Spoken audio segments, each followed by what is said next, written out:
We've all been there. You finally accept the silence. You start to rebuild your life. You cry, you grow, and slowly, piece by piece, you feel like yourself again.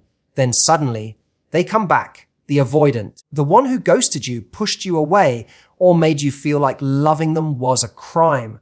And just like that, you're back at square one, because now you have a choice. This is the moment where most people make the mistake, not when they got hurt, not when they tried to hold on, but now, when the avoidant returns. And if you don't stay conscious, if you don't stand in your worth, you may end up in the exact same cycle that broke you in the first place.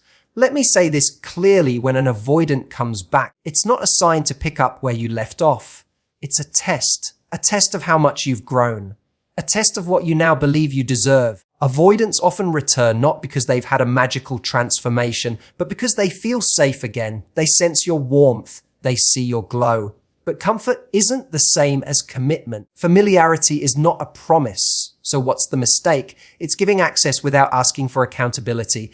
It's handing out your heart as if they never dropped it. It's rewarding the distance by collapsing your standards. It's confusing their return for a resolution. But here's what you need to know. You're not the same person who cried over their mixed signals. You've earned clarity, stability, and love that doesn't make you question your worth. The truth is, you don't have to be cruel. You don't have to punish them, but you do need to stay grounded. Ask yourself, why are they back? What has changed? What do I want now? If the answers don't align with the life you're building, don't compromise it for nostalgia. Sometimes the strongest love you can show is the one you give to yourself. The kind that says, I'm proud of how far I've come and I won't let anyone take me backwards. When someone with an avoidant attachment style returns, it's easy to believe that their reappearance means something profound has changed. We want to believe they've had a breakthrough, that the distance was necessary for growth, and that now they're back with clarity and new intention. But in many cases, their return isn't a reflection of transformation, it's a reflection of comfort. Avoidants often retreat when things become emotionally intense or intimate. They fear being consumed or losing their independence, so they create space. And when that space has served its purpose, when they feel unthreatened, or when their loneliness creeps in, they circle back, often seeking the safety of your emotional presence without necessarily committing to meaningful change. This can be incredibly confusing. You start to question your instincts. You wonder if maybe this is the moment everything shifts, the start of the story you were hoping for all along. But you need to pause and examine what their return actually represents. It might not be love in its fullest form. It could simply be the comfort of the familiar. You were the person who made them feel seen without asking too much in return. You were the emotional home they could return to when the outside world became overwhelming. But that doesn't mean they're ready to stay. There's a significant difference between missing someone and being ready to show up for them in a consistent, emotionally mature way. Avoidants can miss you deeply, but still be unwilling or unable to meet the needs of a healthy relationship. They may say things that sound vulnerable or apologetic, but actions always speak louder than temporary words. You have to look for patterns, not promises. What makes this situation especially delicate is how tempting it is to respond with open arms. You still care. You remember the good times. You hope for resolution, but those feelings, while valid, can cloud your judgment. If you interpret their return as proof of progress rather than as something to observe cautiously, you might slip right back into the emotional confusion you worked so hard to escape. This is why it's crucial to resist assuming that their reappearance means the dynamic has changed. It often hasn't. The avoidance comfort is not the same as commitment. When they feel safe because you've stopped pushing, stopped reaching out, or started healing, they may feel drawn to your energy again. But that draw doesn't always come with the emotional tools needed to build something lasting. It can just be an attempt to relieve their own discomfort or reclaim the emotional validation they miss without understanding or addressing the pain they caused by withdrawing. This is not about demonizing the avoidant. Many of them carry deep wounds and fears of engulfment or rejection that cause them to push love away. But understanding their psychology doesn't mean excusing the emotional consequences of their behavior. If you've been the one hurt by that distance, you owe it to yourself to see their return with a discerning eye. Ask, are they truly showing up differently or just seeking the same dynamic in a new form? Are they willing to have hard conversations, take responsibility, and rebuild trust over time? Or are they hoping you'll slip back into old patterns because it's easier? True transformation takes time, reflection, and a willingness to confront uncomfortable truths. It doesn't happen quietly in the background while they're away, only to be revealed the moment they return. So when they do, don't assume it's a sign from the universe. It might just be a test of how much you've grown and how deeply you now understand the difference between someone who misses you and someone who is ready to love you the way you deserve. When someone who left you emotionally hanging comes back, it's natural to feel a mix of relief, excitement, and even validation. You might feel like your patience has been rewarded, like they finally saw your worth. But here's where many people stumble. They jump right back into emotional intimacy, affection, and vulnerability without requiring a meaningful conversation about what happened. They allow the person who created distance to resume their place in their life without establishing any new boundaries or understanding. This is the mistake, giving immediate access without requiring any accountability. It feels good when someone returns. It feels like all the pain, the silence, the confusion was leading to this moment of reconnection. But just because they're back doesn't mean they've earned the same level of closeness they once had. Emotional access is a privilege, not a right. When someone disappears, pulls away, or avoids intimacy, it leaves emotional wreckage behind. The problem comes when you welcome them back with open arms. Without even pausing to assess what they're offering now, you bypass your own healing and self-respect in the name of hope. The truth is, many avoidants operate in cycles. They come close when things feel easy and emotionally safe. But the moment things get real, when vulnerability or emotional expression is required, they pull away. This isn't always calculated. Often, they're responding to fears they don't fully understand themselves. But whether it's intentional or not, the impact on you is the same. You're left carrying the weight of the disconnection. So when they return and you give them the same access, responding quickly to messages, falling back into long conversations, being physically intimate, or offering emotional reassurance without question, you're unintentionally reinforcing the cycle. You're teaching them that their absence has no cost, that they can withdraw and return at will, and that you will always be there waiting with the door open. That's not love. That's emotional self-abandonment. You're not being kind or forgiving. You're erasing the impact of their behavior and communicating that your emotional safety isn't worth protecting. Rebuilding trust or intimacy requires effort, conversation, and change. That starts with you being clear about what you need, what you felt during their absence, and what's no longer acceptable. If they return and you move straight into connection, skipping that discussion, you're letting them off the hook without ever knowing if they're truly ready for something deeper. You're not giving them the opportunity to show you who they really are now. You're only re-entering the same script. Avoidants may not even realize they've been granted access too easily. If you don't bring it up, they may think everything is fine. But underneath, your emotional system remembers. Even if you say you've moved on from their absence, some part of you is still holding on to that hurt. If it's not addressed, it will leak out later in the form of insecurity, resentment, or fear of abandonment. What's needed is intentional pacing. When someone returns, take a breath. Pause. Ask yourself, what do I actually need to feel safe again? What conversation hasn't been had yet? What clarity do I need before allowing closeness again? Then be brave enough to ask for it. Don't fall back into old patterns because they feel familiar. Familiar isn't always healthy. Access must be earned, not through grand gestures or emotional words, but through consistency, honesty, and accountability. By holding space for that process, you're not being cold. You're being conscious. You're telling them and yourself that love isn't just about feelings. It's about safety, stability, and mutual respect. And those things can't exist without accountability. When someone who once pulled away returns, it's easy to get swept up in the rush of emotion that comes with their reappearance. But what many people forget in this moment is just how far they've come. The pain, the confusion, the sleepless nights, you survived all of it. And through that process, you gained something you didn't have before: perspective.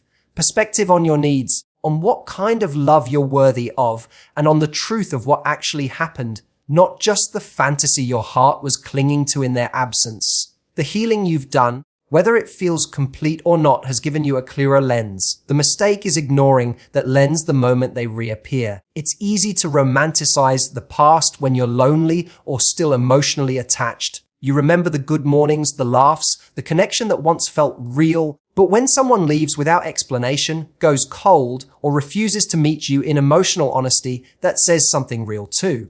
Your pain wasn't imagined. The confusion wasn't a misunderstanding. And the way they made you feel, questioning your worth, your expectations, your voice, was a reflection of their emotional unavailability, not your inadequacy. Your healing journey probably didn't happen overnight. It might have taken months of journaling, talking to friends, therapy, self-reflection, or even just learning how to sit with the silence they left behind. That work matters, that effort matters. It brought you closer to yourself. And it taught you to be okay without the very person you once thought you couldn't live without. That's not something to throw away lightly just because someone who couldn't stay consistent before has decided to show up now. Often, people assume that when someone comes back, it's the universe giving them another chance. But sometimes it's just life giving you a moment to demonstrate what you've learned. It's an opportunity to show yourself that you no longer chase after half, love, or settle for emotional crumbs. That you're no longer the person who doubts herself just because someone else couldn't meet her emotional needs. The question isn't, are they back? The real question is, am I still the same person who tolerated what they gave before? Perspective helps you see the difference between someone reaching out from genuine growth and someone reaching out because you were comfortable, safe, and easy to return to. If you ignore what you've learned, if you silence the voice inside that grew stronger in their absence, you risk repeating the same story. And repetition doesn't build confidence. It erodes it. You find yourself again back in the spiral, wondering if this time it will be different, when deep down you already know nothing has truly changed. Trust isn't rebuilt in a moment. It's not restored by one late night message or a sudden admission of missing you. Trust is a slow burn, and perspective is what allows you to let that process unfold without losing yourself in the meantime. It tells you to observe instead of absorb, to ask questions, to notice patterns, and to listen not just to their words, but to how you feel in their presence now compared to how you felt when they left. If someone walks away from you once and you grow in their absence, the last thing you should do is disregard the clarity that growth gave you. It's not about being cold or unforgiving. It's about honoring your own progress. You didn't walk through the fire just to stand in the same spot again. Let your healing guide you. Let your perspective be louder than your longing, because that's how you make sure that even if someone returns, they're meeting the stronger, wiser, and more self-aware version of you, not the one who still thought love had to hurt to be real. When someone who left or pulled away comes back, it's natural to feel like the emotional balance has shifted. Suddenly, the person who disappeared is showing interest, and a part of you may want to dive back into connection just to keep them close. But this is the exact moment when it's crucial to slow down and ask the real questions. Not just, do I still have feelings for this person? But what are they offering me now? And what responsibility are they willing to take for the disconnection they created? Because the truth is, emotional access without accountability is a recipe for repeating pain. If someone wants to re-enter your life, they need to do more than just show up. They need to show why they're back and how they've changed. It's a mistake to let someone come and go from your life without ever having to acknowledge the impact they've had on you. Avoidant partners, in particular, often retreat when intimacy feels overwhelming, but then reappear when things seem safer or when they miss the emotional support you provided. If they're allowed to return without ever addressing the confusion or hurt they left behind, then they are effectively being taught that emotional withdrawal is acceptable, that their absence has no weight, that you'll still be here, ready to reconnect without asking for anything in return. And that isn't love, it's avoidance enabling. Accountability doesn't mean making someone beg for forgiveness. It doesn't mean holding a grudge or putting them through a trial. It simply means allowing space for honest conversation. It means asking them to reflect on what happened, why they distanced themselves, and what they've learned in the time apart. If they can't do that, or aren't willing to, then chances are they're not really back for a relationship. They're back for comfort or validation or habit. And those things won't sustain you in the long term. This is about respect. Respect for your time, your energy, your emotions. If someone can't acknowledge how they made you feel when they pulled away, how can they promise not to do it again? How can you feel emotionally safe with someone who doesn't recognize the damage they've already caused? Emotional safety doesn't come from attraction or chemistry. It comes from knowing that the person beside you is aware of your needs and is committed to not harming you in the same ways again. It's also about equality. In any meaningful relationship, both people should be willing to own their part. You may have made mistakes too. You may have reacted out of pain or fear. But if you're willing to reflect and grow, then so should they. It's not your job to carry the emotional labor for both people. If you've done the work of healing, of looking inward, of becoming more emotionally intelligent, then it's fair to expect the same effort from the person who wants a place in your life again. You might be tempted to avoid the hard conversation for fear of scaring them off. You might worry that bringing up the past will ruin the fragile moment of reconnection. But here's the truth. If they're scared away by a real conversation about what went wrong, then they were never truly back. They were visiting. They were looking for a shortcut, and love doesn't live in shortcuts. Love lives in truth, even when it's uncomfortable. So if someone is asking for access to your heart again, let that access be earned, not through words of affection or nostalgia, but through actions that show accountability. Let their effort match the depth of your pain. Let their honesty match the strength of your growth. And let the future be built not on avoiding the past, but on acknowledging it, learning from it, and choosing to show up differently. That is the foundation of real connection. There's a powerful shift that happens when you begin to love yourself in the way you always wished someone else would. You stop waiting for validation from someone who couldn't give it consistently. You stop rearranging your boundaries just to keep someone from leaving. And most importantly, you stop mistaking emotional intensity or longing for true connection. When someone who once pulled away comes back, it might feel like a second chance at something special, but without new standards, it becomes a repeat of the same painful cycle. Self-love is not just about affirmations or self-care routines. It's about refusing to repeat patterns that left you emotionally drained the first time around. It's easy to confuse being open-hearted with being available at all costs. Especially when there's still emotional attachment or hope, you might feel tempted to let someone back in without requiring much change. The pull of what once was, the memories, the chemistry, the potential is strong. But if you've done even a fraction of healing since they left, you've likely developed a stronger sense of what you truly want and need. That version of you, the one who understands her value, needs to lead the conversation now. Because without new standards, nothing new gets created. The relationship becomes a loop where the same misunderstandings, fears, and disappointments resurface just under a slightly different emotional season. Avoidant individuals often return when they sense the pressure has lifted. When you've stopped reaching out, stopped chasing, stopped making them feel like they had to run. They're drawn back in by the version of you that's no longer so wrapped up in needing their validation. But that version of you shouldn't disappear just because they re-enter the picture. That grounded, independent, self-aware part of you should be the one they meet now. And she doesn't confuse love with tolerating uncertainty or poor communication. She doesn't need to prove she's chill by downplaying her needs. Repetition is seductive because it feels familiar. Even pain, if it's predictable, can feel safer than the unknown. But repetition that leads to emotional exhaustion is not growth, it's stagnation. Self-love challenges that repetition. It says, I deserve to feel secure, valued, and respected, and it holds every person in your life accountable to that standard. That doesn't mean cutting people off unnecessarily or being unforgiving. It means being clear about what is and isn't acceptable for your emotional well-being. When someone comes back after creating distance, it's not just their words that matter. It's whether their actions align with the love you now know you deserve. Do they create safety instead of anxiety? Do they initiate conversations that build intimacy instead of avoid it? Do they acknowledge the past and take steps to ensure it doesn't repeat? If not, no matter how much you still feel, they're not the right person for who you've become. Setting new standards doesn't make you hard to love. It makes you harder to hurt.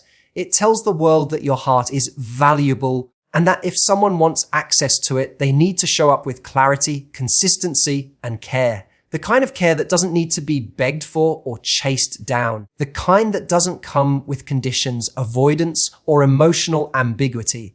Loving yourself means being willing to say no to anything that pulls you away from your peace, even if it once felt like love. It means recognizing that the right person won't need to be chased or convinced.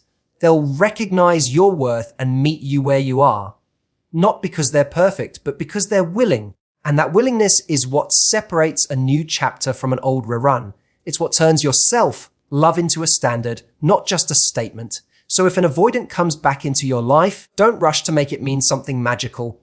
Don't let the weight of history or the echo of past emotions pull you back into a version of yourself that tolerated confusion, inconsistency, or emotional distance. You are not where you were the last time. You've healed, you've grown, you've gained clarity about what love should feel like: secure, mutual, respectful. The biggest mistake isn't feeling something when they return. That's human. The mistake is forgetting what you've learned, dismissing what you've endured, and silencing your own voice just to keep them close again. When someone returns, it's not just about whether they still want you. It's about whether you still want the version of love they offered, and whether that love has evolved into something you can truly trust. Be honest, be kind, but most importantly, be strong enough to remember your worth even when the past comes knocking. If their return isn't built on accountability, growth, and real emotional availability, then it's not a second chance. It's just the same story with a different opening line. Don't rewrite your boundaries for someone who won't rewrite their behavior. Protect your peace. Protect your progress, and always protect the version of you who worked so hard to come this far. Thank you for giving your time and heart to this message. I hope you walk away from this not just with insight, but with the permission to put yourself first without guilt. You deserve a love that shows up not just once, but consistently.